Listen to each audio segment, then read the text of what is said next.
ராணிப்பேட்டை மாவட்டம் அரக்கோணம் ஒன்றியம் வளர்புரம் மேல்நிலைப் பள்ளியில் பிற்படுத்தப்பட்ட மாணவர்களுக்கான விடுதி அமைத்து தர வேண்டும் என அதிமுக சட்டமன்ற உறுப்பினரும் எதிர்க்கட்சி துணை கொறடாவுமான சு. ரவி சட்டப்பேரவையில் வலியுறுத்தினார்.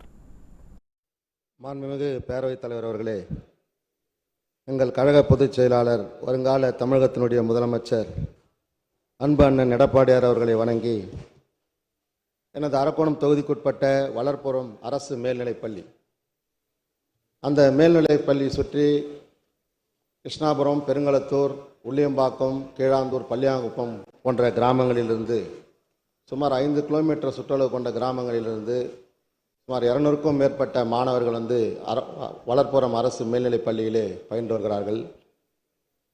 அங்கே பெற்றோர்களும் மாணவர்களும் வளர்புரம் கிராமத்திலே ஒரு பிற்படுத்தப்பட்டோர் நல விடுதி துவங்க வேண்டும் என்று தொடர்ந்து கோரிக்கை வைத்துக் கொண்டிருக்கிறார்கள்.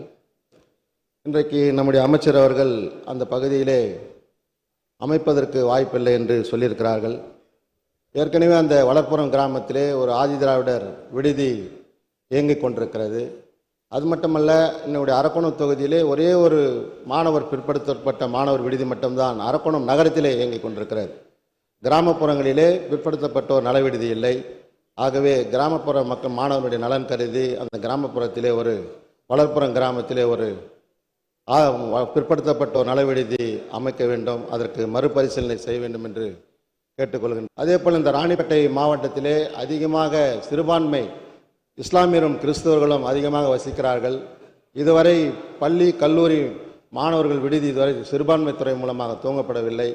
ஆகவே இந்த ஆண்டு ஒரு பள்ளி சிறுபான்மை மாணவர் விடுதி ஒன்றை துவங்க வேண்டும் என்று முன்வர வேண்டும் என்று கேட்டுக்கொள்கின்றனர்.